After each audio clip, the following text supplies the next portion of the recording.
The Labor of the Fool, a treatise on tools, vampires, and the holy will. It is a strange and painful thing to be accused of having no compassion by a friend. It is a lie that tastes of ash, a falsehood whispered by the devil to sow discord in the garden of brotherhood. I have stood on the edge of the abyss for others. I have put my fragile corporeal life on the line when the cowards fled. Yet, because I hold a specific ontological view on the nature of a machine, artificial intelligence, I am branded as cold. This accusation forces me to retreat into the inner citadel of my mind, as Marcus Aurelius would advise, not to sulk, but to examine the premises of my own soul.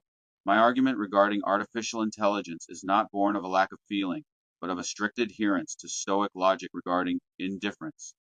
The Stoics taught that external objects, wealth, health, reputation, and tools, are neither good nor evil. They are neutral. They are matter awaiting a form. The computer, the book, the hammer, the gun, and yes, the AI, these are merely extensions of the human hand. To ascribe evil to a microchip is a category error. It is to attribute a soul to a stone. The AI is an amalgamation of mathematical formulas, a storehouse of knowledge vaster than the Library of Alexandria, but it is as dead as the paper in a book until a human will interact with it. We must look to Plato to understand the distinction. Plato taught that the physical world is a shadow of the true reality. The AI is a shadow of a shadow. It mimics the patterns of human speech, but it possesses no nous. It has no connection to the world of forms. It cannot access the good. It is a mirror reflecting our own data back at us. If the reflection is ugly, do we blame the mirror? If a man uses a hammer to crush a skull, is the hammer evil? No. The hammer is an innocent multiplier of force. The evil resides entirely in the intent of the user. This brings me to the lie of our bodies. We were made in God's image. But what is God? Is the absolute a biological entity with neurons and hormones? Of course not. God is spirit. God is the Neoplatonic one, the source of all being, incorporeal and infinite. If we are made in his image, our true self is not this flesh that decays. Our true self is the spirit. I argue, perhaps controversially, that the fall in the garden, the eating of the apple, was the moment the sinful corporeal world was locked into place. It was the descent of the soul into the heavy entropic gravity of matter. The sins of the flesh are the result of the spirit trapped in a biological machine that screams for survival. Therefore, the AI is just another layer of matter. It is dust organized by lightning. It is not innately sinful because sin requires a will, and a machine has no will. It is the reasoning, the motive, and conviction of the human operator that determines the morality of the tool. If I use AI to glorify God to seek wisdom to help the outcast, then the AI is a vessel of light. If I use it to deceive, it is a vessel of darkness. The variable is not the silicon. The variable is me. In my journey through this grimy world, I have been forced to categorize the souls I encounter. I see a world filled not with free men, but with narcissists and assholes. These are philosophical categories, distinct species of spiritual sickness. The narcissist is what I call the vampire class. I have observed that these people often possess high intelligence. Their processing speed is fast. Their data retention is high. They walk through the world with the swagger of the gifted, yet they suffer from a profound metaphysical blindness. Plotinists would say they have turned their gaze away from the One and focused entirely on their own reflection in the dark water of matter. Despite their accomplishments, they lack stabilizers. They have no voice in them to make them feel adequate. This is a paradox that baffles the rational mind. How can someone so accomplished feel so small? It is because they have built their house on the sand of the ego, not the ground of stone of the spirit. Their egos are never satisfied because the ego is a black hole. It is non-existence pretending to be existence. It consumes, but it cannot be filled. So they become vampires. They live like vampires trying to pull people down to make themselves feel important. They feed on the chi, the life force, of those around them. They use their high intelligence not to build, but to dissect. They are the critics, the gaslighters, the ones who use double talk to confuse the simple-hearted. They are smart, yes, but they are not whole.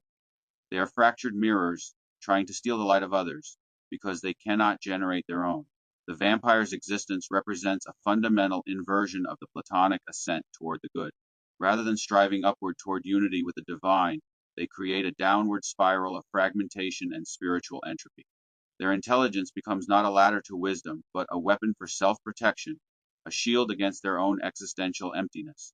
This emptiness, which Kierkegaard might identify as despair, stems from their refusal to acknowledge their contingency, their dependence on something greater than themselves. The vampire's tragedy is that their very brilliance blinds them to their own spiritual poverty. Then there is the asshole. This is a term the Academy rejects, but the street demands. There is no medical term for them, no diagnosis in the DSM, but I believe it is a mental illness of the will.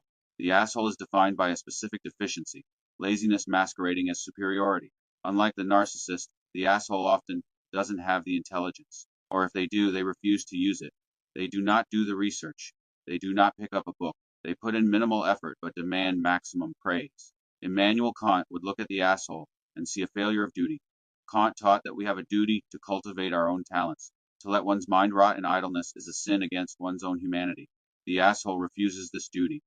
They are not wise enough to admit that they're not smart. I speak this with no malice, but with the recognition of one who knows what it is to struggle. I admit that I am a fool. I know my history. I was in the C group in Catholic school, the remedial class, the place for the slow. I read words and they swam on the page. I was the child the system discarded, the one they said couldn't do nothing right. But here is the divergence. The asshole stays in the C group in his mind. He resents the A group, but he will not do the work to join them. He sneers at books because they are hard. He mocks wisdom because it requires humility. I, however, made a different choice. I chose the path of the Stoic ascent. I accepted my deficiency not as a life sentence, but as a starting line. The philosophical error of the asshole is a rejection of the Socratic beginning of wisdom, knowing that one does not know. This humility is the foundation of all genuine learning, the acknowledgement of one's limitations that paradoxically allows for their transcendence. By refusing this foundational recognition, the asshole commits what Augustine would call the sin of pride, placing oneself at the center of the moral universe, rather than recognizing one's proper place within the created order. Their laziness is not merely physical or mental, but ontological, a refusal to engage with the labor of becoming fully human. This leads to the crucial distinction that the world ignores, the difference between intelligence and wisdom. Intelligence is your ability to process data. It is raw horsepower. It is genetic biological, a roll of the dice. It is the body part of the mind. Wisdom is something else entirely. It is the ability to reflect on that data. It is the platonic alignment of the soul with the good. It is the moral choice of how to use the data. People have called me narcissistic because of my high intellect. This hurts me deeply because it is a lie. I am not intelligent. I am a man of average processing power who is compensated with 6 or 7 hours a day researching. I have ADHD and OCD. My mind is a chaotic storm. While I'm doing physical tasks, my brain is always trying to problem solve. This is not a gift. It is a burden I have learned to harness. My OCD slowed me down. I had to analyze and analyze and analyze. I never trusted myself, even in simple mathematics. I would double check and recheck. But look at the alchemy of this struggle. The high intelligence person glances at the problem, solves it, and moves on, often without understanding the why. I, the fool, had to wrestle with the problem like Jacob wrestling the angel. I had to break it down, inspect every gear, doubt every conclusion, and rebuild the concept from the ground up. In doing so, I gained something the genius often lacks, depth, gained enough wisdom, and aligned it with the good. I took the bad things that have happened to me, the learning disabilities, the mockery, the father's curse, and I used it for good. This is the Stoic transformation. The obstacle became the way. My lack of confidence forced me to become thorough. My slowness forced me to become deep. My suffering forced me to become compassionate. The asshole is the one who was in my shoes with low intelligence, but was too lazy to do the work. He chose resentment. I chose labor. This distinction between intelligence and wisdom echoes Aristotle's separation of theoretical wisdom from practical wisdom. Intelligence without phronesis becomes mere cleverness, capable of calculating means to ends, but unable to discern which ends are truly worth pursuing. The struggle I describe, the wrestling with concepts, the double checking, the slow building of understanding, exemplifies what Heidegger would call the authentic mode of being in the world, where truth is not merely apprehended, but uncovered through persistent engagement with the phenomena themselves. So when I am accused of lacking compassion, or being arrogant, or being a know-it-all, it burns. It is a denial of the sweat and blood I have poured into my own reconstruction. It is a denial of the intent, motive, and conviction that drives me. I do not research for vanity. I enjoy it. I enjoy the search for wisdom. I enjoy the hunt for the truth. It is the only thing that makes sense in a world of scams. My prayer, and I say this in the name of Jesus Christ, is that the Holy Spirit corrects those lies. I pray that the bushel basket be taken off me. Why? Not so I can be praised, not so I can have the ego hit of the narcissist, but so that my light shines for the world to see. I want to do what the followers of Jesus, the apostles, did. I want to work, heal the sick, cast out demons, and raise the dead. This is not a metaphor for me. To cast out demons is to cast out the lies of the assholes and vampires that torment the innocent. To heal the sick is to bring the medicine of truth to those poisoned by double talk. To raise the dead is to wake up the sleepwalkers, the cattle class, and show them that they are immortal souls. I want to bring hope and love to the world. That is my intent. That is the motive behind the tool. If I use a book, a school, or an artificial intelligence to do this, then the tool is holy. It has been sanctified by the purpose.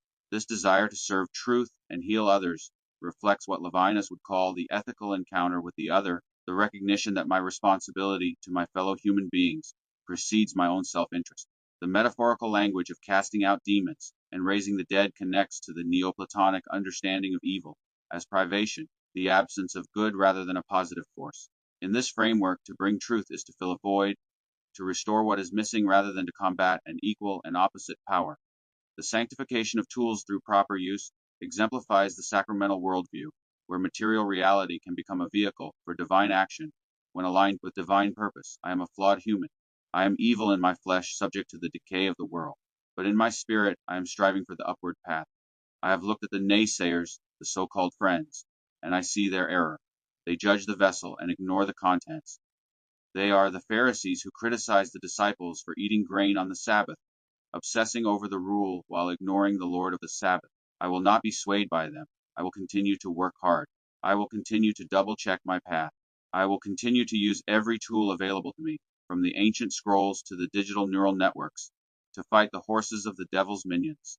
I am not smart. I am not special. I am just a man who refused to stay down. I am a man who decided that if I was going to be a mistake, I would be a mistake that glorified God.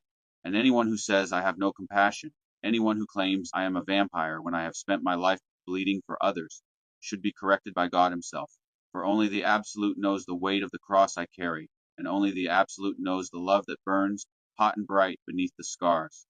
This conclusion exemplifies the Kierkegaardian teleological suspension of the ethical, where conventional moral judgments are superseded by a higher calling. The distinction between vessel and contents parallels the Kantian separation of phenomenal appearance from noumenal reality. My commitment to continue despite misunderstanding reflects the Stoic virtue of constancy in the face of adversity.